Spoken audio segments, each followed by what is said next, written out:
নীতি অনুসৰি 14 বছৰ বয়সৰ সকলো ল'ৰা ছোৱালীৰ শিক্ষা বিনামূলীয়া আৰু বাধ্যতামূলক। কিন্তু অসমত তাৰ বিকল্প প্ৰতিচ্ছবি দেখা গৈছে। ডবকাৰ এখন প্ৰাথমিক বিদ্যালয়ত আৰু ডবকা অঞ্চলত শিশুসকলে শিক্ষাৰ পৰা বঞ্চিত হ'ব লগা হৈছে। বিগত 2 মাহ ধৰি বিদ্যালয়ত এজনো শিক্ষক নথকাত বিদ্যালয়ত শিক্ষকৰ অভাৱ উপলব্ধি কৰি আছে। বিদ্যালয়ত বিগত 2 মাহ ধৰি শিক্ষক নাই।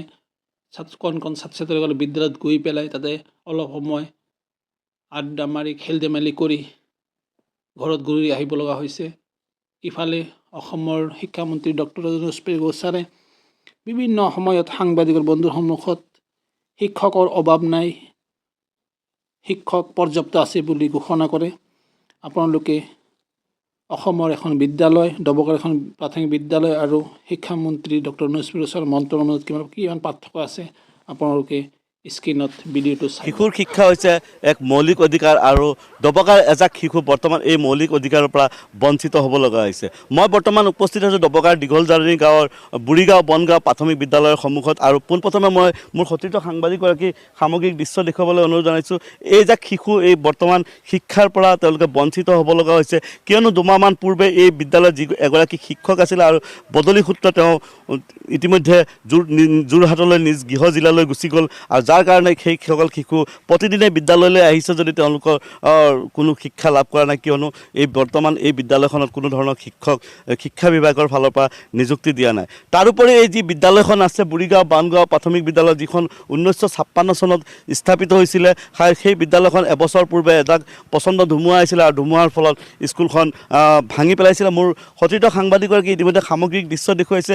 ইতিমধ্যে আজি যিহেতুকে এই স্কুলখনৰ সন্মুখত এইসকল শিশু আহিছে আৰু তেওঁলোকৰ অভিভাৱকসকল আহিছে, অভিভাৱকসকলে তেওঁলোকে আহি পেলাই যি তেওঁলোকৰ অভিযোগ আছে সেইসমূহ অভিযোগ লৈ আহিছে আৰু শিশুসকলে ইতিমধ্যে এই বিদ্যালয়লৈ আহিছিল যদি শিক্ষা গ্ৰহণ কৰিবলৈ শিক্ষক নথকাৰ কাৰণে তেওঁলোকে শিক্ষা লাভ কৰিবলৈ অহা নাই। প্ৰতিদিনে এইসকল শিশু বিদ্যালয়লৈ আহে কিন্তু তেওঁলোকে শিক্ষক নথকাৰ কাৰণে সেই শিক্ষা গ্ৰহণ কৰিব পৰা নাই। মই পোনপ্ৰথমে এই স্কুলৰ একাংশ অভিভাৱক আছে, তেওঁলোকৰ পৰা কিছু মন্তব্য ল'ম। বাইদেউ অকণমান আগুৱাই আহিব আপুনি। কি হৈছে আপোনালোকে, কিহৰ কাৰণে আপোনালোকৰ এই সমস্যাটো হৈছে যে ল'ৰা ছোৱালী স্কুলত আহে কিন্তু শিক্ষা লাভ নকৰে? আমাৰ স্কুলত ছাৰ নাই, ধুমুহা আহি স্কুলটো ভাঙি দিলে। 2 বছৰ হৈ গ'ল, স্কুলটো বনাই দিব পৰা নাই। ৰেঞ্জাৰ ছাৰক আপত্তি কৰিছোঁ, ৰেঞ্জাৰ ছাৰ আমাৰ কথা হাতত নলয়, কয় কি আৰু স্কুলটো ভাঙাৰ পিছত 2 মাহ পৰা হৈ গ'ল, ছাৰ অহা নাই, ছাৰেও গুচি গ'ল। এতিয়া ল'ৰা ছোৱালী ঘূৰি আছে আৰু আমি হেমন্ত মামাক হাতযোৰ কৰি কৈছোঁ আমাৰ ছাত্ৰ আৰু স্কুলটো আৰু ছাৰ আমাৰ স্কুলটো বনাই দিব লাগিব। মই আৰু এগৰাকী লোক আছে, তেওঁৰ পৰা কিছু ভাষ্য ল'বলৈ আপুনি অকণমান আগুৱাই আহিব। কিমান ল'ৰা ছোৱালী আছে আপোনালোকৰ এইখন স্কুল? এইখনতো 150 মান আছে ল'ৰা ছোৱালী। এতিয়া এনেই ঘূৰি ফুৰি আৰু থাকি আছে, ইয়াত মাষ্টৰ নাহে আৰু কোনো মানে স্কুলটো বনাই দিয়া নহয়। ইমান দূৰ পূৰ্বে মানে আজি 2 মাহ পৰা ল'ৰা ছোৱালীবিলাক ঘৰত বহি আছে মানে, আৰু এনেই ঘূৰি ফুৰি আৰু কাম কাজ নাই, এনেই ফুৰি আছে য'তে ত'তে। শিক্ষক মানে নাহে স্কুলখন, এইকাৰণে ল'ৰা ছোৱালীবিলাক এনেই ঘূৰি আছে আৰু শিক্ষাদানো নহয় আৰু মধ্যাহ্ন ভোজনো নোখোৱায়। হা, পঢ়া শুনাও নহয় আৰু খোৱা বোৱা নাই। খোৱা বোৱাটো প্ৰায় আজি 2.5 মাহ 3 মাহ পৰা মাষ্টৰ থাকোঁতো 2 মাহ হৈছে যোৱাটো, কিন্তু খোৱা বোৱাটো পাই আছিলে তেতিয়া মাষ্টৰ থকালৈকে। কিন্তু এতিয়াতো মাষ্টৰো নাই, খোৱা বোৱাও নাই আৰু আহে, পঢ়া শুনাও নাই একো।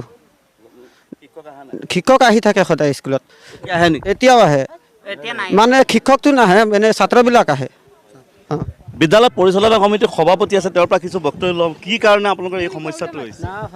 সমস্যাটো হৈছে, মেইন প্ৰব্লেম হৈছে ধৰক আজিৰ পৰা প্ৰায় 1 বছৰ আগত যোৱা ফ্লাডৰ সময়ত স্কুলখন ফ্লাডে ভাঙি দিছিলে, ধুমুহা বতাহে ভাঙি দিছিলে। ভাঙি দিয়াৰ পিছত আমি বিভাগৰ লগত যোগাযোগ কৰিছোঁ। বৰ্তমানে যিজন জিলা উপায়ুক্ত আছে, তেওঁৰ আগৰ যিজন আছে অনুপম চক্ৰৱৰ্তী, তেখেতক আমি অৱগত কৰিছিলোঁ, ডিঅ'ফ ছাৰকো অৱগত কৰিছিলোঁ। কিন্তু সব ডিপাৰ্টমেণ্টক অৱগত কৰাৰ পিছত আমি এটাই বস্তু গম পাইছোঁ যে 2টা ডিপাৰ্টমেণ্টৰ মানে হেঁচা হেঁচিত আমি মাজতে মৰি আছোঁ। যোৱা 17/10/2023 তাৰিখে আমাৰ স্কুলৰ প্ৰধান শিক্ষক শ্ৰীযুত বিদ্যুৎ বৰুৱা যেতিয়া ট্ৰেন্সফাৰ গৃহ জিলালৈ গুচি গ'ল, তাৰপিছত লগে লগে আমি বিভাগৰ লগত যোগাযোগ কৰিছোঁ যে শিক্ষক শূন্যশীল হৈ পৰি আছে।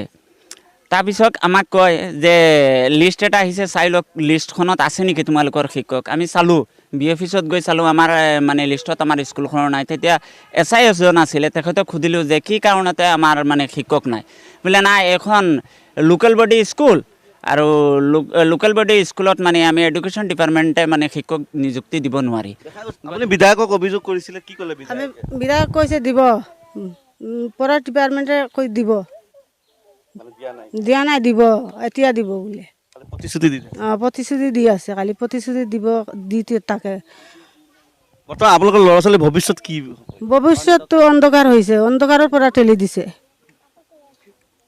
কিমান দূৰলৈকে স্কুল নাই 3 কিলোমিটাৰ ডিফাৰেঞ্চ নাই এয়া আছিলে এই গাঁওখনৰ সাধাৰণ ৰাইজৰ ভাষ্য আৰু তেওঁলোকৰ যি কণ কণ ল'ৰা ছোৱালী আছে সেই কণ কণ ল'ৰা ছোৱালীবিলাকৰ বৰ্তমান ভৱিষ্যত অন্ধকাৰ হৈ পৰিছে আৰু তেওঁলোকে যি মৌলিক শিক্ষা মৌলিক অধিকাৰ বুলি কোৱা হয় সেই অধিকাৰৰ পৰা বঞ্চিত হ'ব লগা হৈছে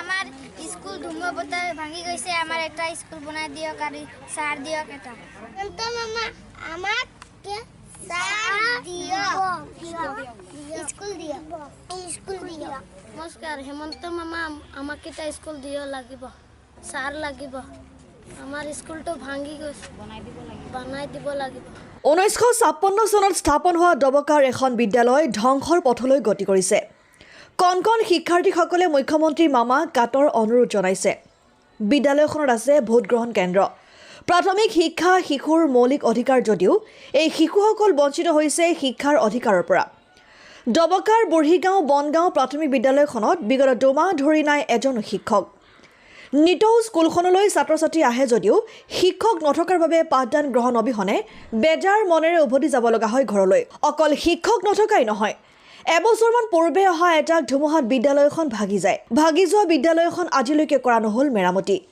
আদিবাসী আৰু সংখ্যালঘু সম্প্ৰদায়ৰ লোকে বসবাস কৰা এই গাঁওখনৰ কণ কণ ল'ৰা ছোৱালীৰ জীৱন ধ্বংসৰ গৰাহলৈ নামি যোৱাৰ অভিযোগ কৰে ৰাইজে গয়া ৰাইজে শিক্ষা বিভাগৰ লগতে বন বিভাগৰ শীৰ্ষ বিষয়াক স্কুলত শিক্ষক দিয়াৰ লগতে স্কুলখন মেৰামতি কৰি দিয়াৰ বাবে কাটৰভাৱে অনুৰোধ জনাইছে যদিও কোনো সুফল পোৱা নাই আনকি সমষ্টি বিলুপ্তকৰণ হোৱাৰ পিছত নৱগঠিত বৰহমপুৰ সমষ্টিৰ বিধায়ক জিতু গোস্বামীক ৰাইজে লগ ধৰি বিষয়টো অৱগত কৰোৱাত তেওঁ ফোনযোগে হোজাই জিলাৰ যোগীজান প্ৰাথমিক খণ্ড বিষয়াক বিদ্যালয়খনৰ দুৰৱস্থাৰ বিষয়ে লিখিত প্ৰতিবেদন দিবলৈ নিৰ্দেশ দিছে অতি শীঘ্ৰে বিদ্যালয়খন মেৰামতি কৰি দিয়াৰ লগতে শিক্ষক নিযুক্তি দিবলৈ মুখ্যমন্ত্ৰীৰ লগতে প্ৰশাসনৰ ওচৰত দাবী জনাইছে কণ কণ ছাত্ৰ ছাত্ৰীৰ লগতে গয়া ৰাইজে আমাৰ স্কুলখন ভাঙি গৈছে বতাহে ভাঙি দিছে এতিয়া সাৰ নাই ছাত্ৰ ছাত্ৰী এনেকা গৰু ছাগলী নিচিনা ঘূৰি আছে এতিয়া মুখ্যমন্ত্ৰী মহোদয়ৰ কাছে আমাৰ এইটো অনুৰোধ আমাৰ স্কুলখন লাগিব সাৰো দিব লাগিব আমাৰ ল'ৰা ছোৱালী শিক্ষা হ'ব লাগিব বৰহমপুৰৰ বিধায়ক জিতু গোস্বামীক কৰিছো লগ কৰি পেলাই মই কৈছো দাবী জনাইছো হেমন্ত ছাৰক কৈ আছো আমাক স্কুল এখন লাগিব আমাৰ ল'ৰা ছোৱালীকেইটা একেবাৰে অৱহেলা হৈ আছে স্কুল এখন লাগিব মাষ্টৰ লাগিব স্কুলখন লাগিব আৰু ছাত্ৰ ছাত্ৰীসকল শিক্ষা পোৱা নাই ইমান দিনৰ পৰা এনে বেয়া হৈ আছে ছাৰ ইয়াৰ পৰা ট্ৰেন্সফাৰ হৈ গ'ল ছাৰখন ভোট কেন্দ্ৰ হয় পুৰণা ব্ৰিটিছ জমানাৰ স্কুল হয় কাৰণ ভোট কেন্দ্ৰ এতিয়া আমালোকে ৰাইজে ক'ত ভোট দিম ভোট দিবলৈ জেগা নাই সামনত ইলেকশ্যন আহি গ'ল এতিয়া এজন ছাৰ আহিলেও ক'ত থাকিব ক'ত কি কৰিব এতিয়া জংঘলত বহিব লাগিব তেনেকুৱা অৱস্থা হৈ গ'ল আৰু এইটো মামাৰ ওচৰত আমি অনুৰোধ কৰি জনাইছোঁ আমাৰ এইখন স্কুলো হয় আৰু ভোট কেন্দ্ৰ হয় এখন অতি সত্তৰে এখন বনাই দিব লাগে আমাৰ এইটো মাননীয় মুখ্যমন্ত্ৰী মহোদয়ক বিনম্ৰভাৱেৰে অনুৰোধ জনাইছোঁ যে ছাৰ আপোনাৰ বিভাগৰ পৰা তদন্ত কৰি উচিত ব্যৱস্থা লয় যেন